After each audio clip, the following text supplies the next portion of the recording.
Video دیکھنے سے پہلے ہمارے آفیشیل چینل کو ضرور سبسکرائب کریں۔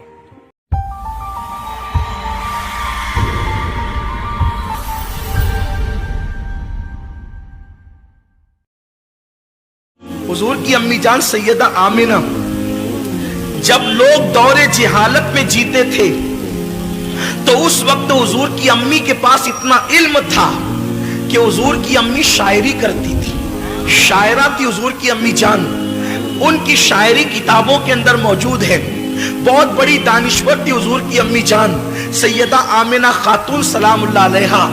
بلکہ حضور کی امی کی یاد آئی ہے تو میں دو باتیں عرض کرنا چاہتا ہوں، ایک بات کہنا چاہتا تھا لیکن ایک بات اور یاد آئی۔ حضور علیہ السلام کی عمر جب 6 سال کی ہوئی تو اس وقت حضور کی امی کا وصال ہو گیا، حضور کی والدہ کا وصال ہو گیا۔ وصال کا سبب یہ چیز بنی کہ حضور کی عمر 6 سال کی تھی۔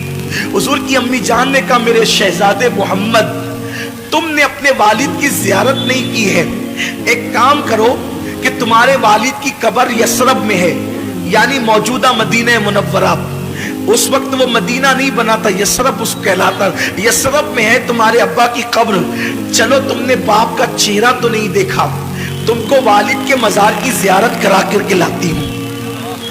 حضور علیہ السلام 6 سال کی عمر میں پہلا سفر کرتے ہیں۔ حضور کا یہ پہلا سفر ہے 6 سال کی عمر میں، اور 6 سال کی عمر میں پہلا سفر حج کے لیے نہیں ہے، تجارت کے لیے نہیں ہے، نماز کے لیے نہیں ہے، بلکہ مزار کی زیارت کے لیے۔ بڑی معذرت کے ساتھ جو دوست قبروں کے مخالف ہیں، مزارات کی زیارت کے مخالف ہیں، میں ان کو کہنا چاہتا ہوں کہ حضور نے تو زندگی کا پہلا سفر مزار مقدس کی زیارت کے لیے کیا، اور وہ بھی اپنے والد کے مزار کی زیارت کے لیے۔ 6 سال کی عمر میں حضور اپنی امی سے کہتے ہیں امی ٹھیک ہے۔ دراصل بات یہ تھی کہ حضور اپنی ماں کے پیٹ میں تھے، اور صرف 2 مہینے یا 3 مہینے یا 4 مہینے کے اندر حمل کی شکل میں تھے۔ حضور کے والد کا وصال ہو گیا، حضور کے والد کا وصال ہو گیا۔ وہ تجارت کے لیے گئے تھے، ملک شام سے واپس لوٹ رہے تھے جسے ہم مدینہ منورہ کہتے ہیں۔ اب جب وہاں پہنچے تو ان کی ننیال میں رکے، بیمار ہوئے اور وہیں پر آپ کا وصال ہو گیا۔ تو حضور کی امی نے کہا تھا بیٹا چلو میں تمہیں اب تمہارے والد کی مزار کی زیارت کرا دوں۔ جناب عبد المطلب سے اجازت لی، اور اجازت لے کر کے 3 نفری قافلہ حضرت سیدہ آمنہ اور ان کی کنیز ام ایمن اور حضور علیہ السلام، یہ تینوں چل پڑے مدینہ شریف کی طرف۔ اب میں اس کو یثرب نہیں کہوں گا کیونکہ ہمارے یہاں یثرب کہنا بے ادبی ہے، لیکن اب آپ سمجھ لیں کہ وہ یثرب پرانا نام ہے اور ابھی وہ مدینہ نہیں بنا تھا، لیکن پھر بھی میں مدینہ منورہ کہوں گا۔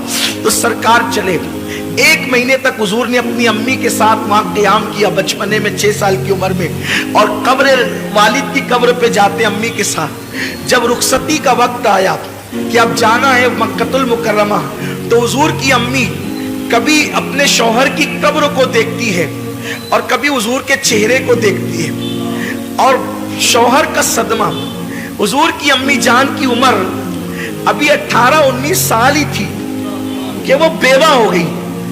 18-19 سال کی عمر میں بیوگی آخر کیا چیز ہوتی ہے؟ سوچے نا ذرا، اگر کوئی عورت 19 سال کی عمر میں یتیم ہو جائے تو اس کو اتنا صدمہ نہیں ہوتا جتنا اس کو بیوہ ہونے کا صدمہ ہو۔ حضور کی امی بیوہ ہوئی اتنی چھوٹی سی عمر میں، اور حضور کے والد کا وصال اتنی چھوٹی عمر میں ہوا ہے کہ ان کو ابھی داڑھی کے بال بھی نہیں نکلے تھے، بال نکلنا شروع ہوئے تھے اور ان کا وصال ہو گیا۔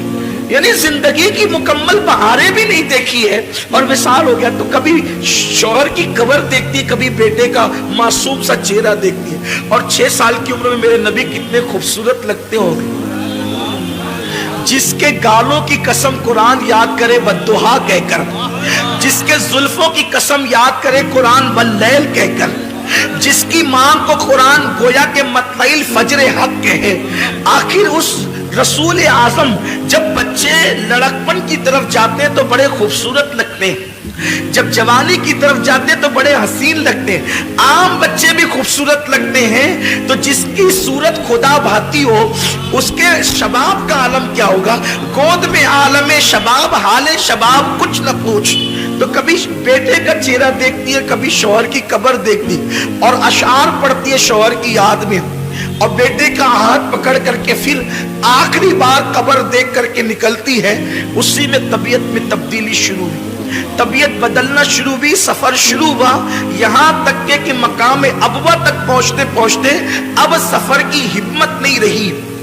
तो उम्मे ऐमन से कहती है, उम्मे ऐमन अब मैं यहां से आगे जाने की मेरे अंदर ताकत नहीं है।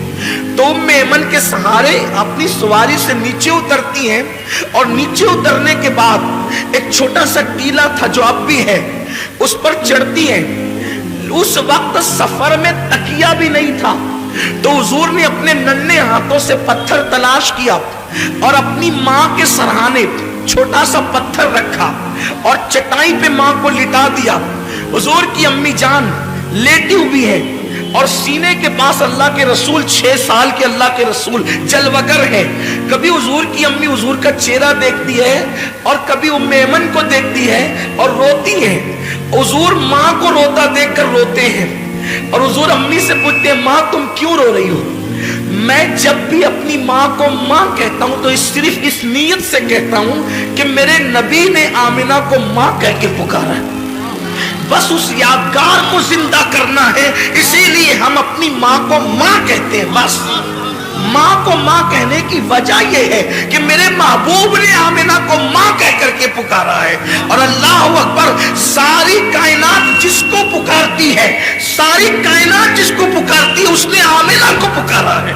ये मेरे नबी की माँ की शान, ये मेरे नबी की माँ का मकाम है। हजरत आमिना खातून देखती, हुजूर कहते हैं, अम्मी तुम क्यों रो रही हो।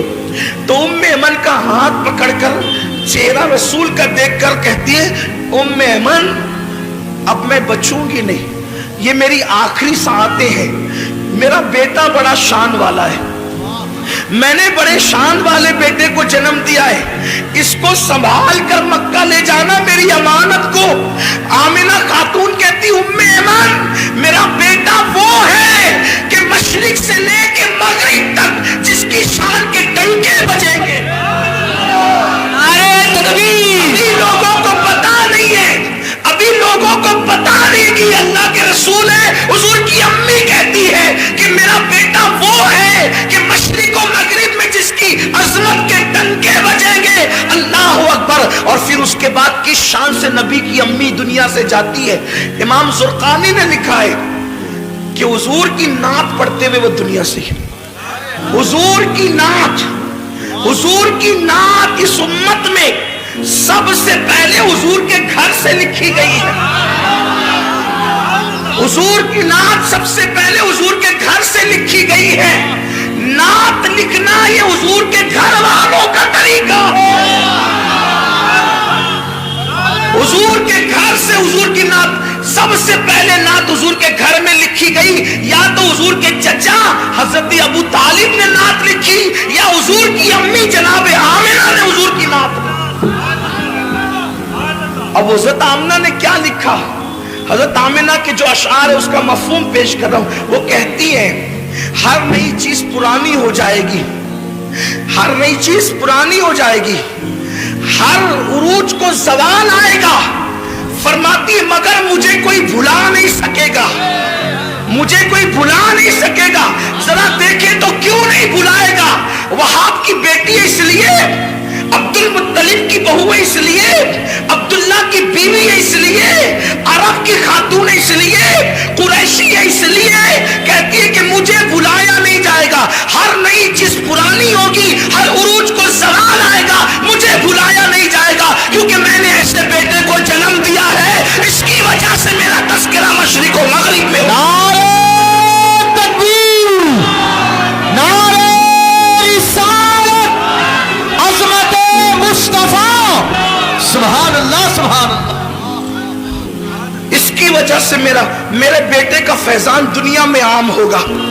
गोया के नबी की नबूवत का और किस शान से दुनिया से जा रही है।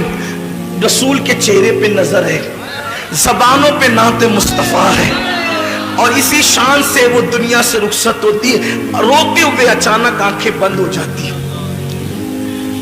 जब माँ की आवाज बंद हो गई और आंखें बंद हो गई, हुजूर अपनी माँ को हिला के, अम्मी तुम बोलती क्यों नहीं?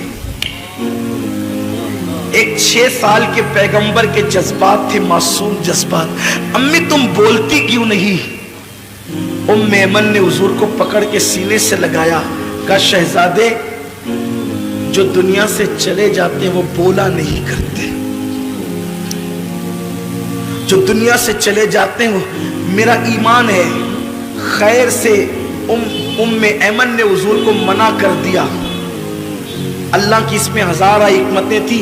अगर हुजूर दूसरी मर्तबा बोल देते ना कि अम्मी तुम बोलती क्यों नहीं, तो तारीख गवाह हो जाती कि हुजूर की मां बोल पड़ती। जिसके इशारे से संगरेजे बोलते हैं, जिसके इशारे से पागल ऊंट बोलते हैं, जिससे हरनी बातें करती है, उम्मे ऐमन ने कह दिया शहजादे जो दुनिया से चले जाते हैं वो बोला नहीं करते, बल्कि उनको फिर कब्र में दफन कर दिया जाता है। तो माँ को कब्र में रखना है। मैं अपने अल्फाज के जामे में तारीखी हवाले पढ़ रहा हूँ कि माँ को कब्र में रखना है। तो हुजूर ने नन्ना सा पत्थर अपने हाथ में लिया, नन्हे से गोरे गोरे खूबसूरत हाथों में, और उस टीले को उम्मे ऐमन के साथ खोदना शुरू किया। दाऊद अलैहिस्सलाम के हाथों पर अल्लाह ने लोहे को नरम कर दिया और हुजूर के हाथों पर वो टीला नरम हो गया। उम्मे ऐमन के साथ मिलकर अल्लाह के रसूल ने माँ की कब्र खोदी। शायद ये पहली और आखिरी कब्र थी जिसको रसूलुल्लाह ने अपने हाथों से खोदी थी, और खोद करके फिर माँ को लिटा दिया और मिट्टी बराबर कर दी। उम्मे ऐमन हुजूर को देखती है और कहती चलो मक्के चलना है। हुजूर बड़ी मासूमियत से पूछते हैं उम्मे ऐमन मेरी अम्मी, उम्मे ऐमन मेरी अम्मी। उम्मे ऐमन ने कहा शहजादे मकाम अब्वा में क़यामत तक तेरी मां को हम छोड़ जाते। जैसे हाथ पकड़ा और नीचे उतरी, हुजूर ने हाथ छुड़ा दिया। उम्मे ऐमन कहती हुजूर ने हाथ छुड़ा दिया और दौड़ते हुए कहीं चले गए। मैं ढूंढने लगी, कहीं नहीं मिले। जब मुझे कहीं नहीं मिले पे परेशान हो गई। आमिना की अमानत कहाँ चली गई? आमिना की अमानत कहाँ चली गई? जब मैं ढूंढ चुकी कहीं नहीं मिले तो मैं टीले पे चढ़ी तो क्या देखा कि हुजूर माँ की कब्र से लिपट कर रो रहे हैं, माँ की कब्र से लिपट कर रो रहे हैं। और मैंने ये जुमले सुने कि अम्मी तुम्हें तो मालूम था ना कि सबका कोई ना कोई है, मेरा तो तुम्हारे सिवा और कौन है? तुम भी मुझे छोड़ करके चली, बाप तो पहले ही चले गए थे, तुम भी छोड़कर रास्ते में चली। रो रहे थे हुजूर अलैहिस्सलाम। उम्मे ऐमन कहती मैंने उठाया और कहा कि चलिए चलिए, यहाँ तक कि हुजूर को मैं लेकर चली। हुजूर पलट पलट कर रोते थे और माँ की कब्र की तरफ थे। ये माँ है।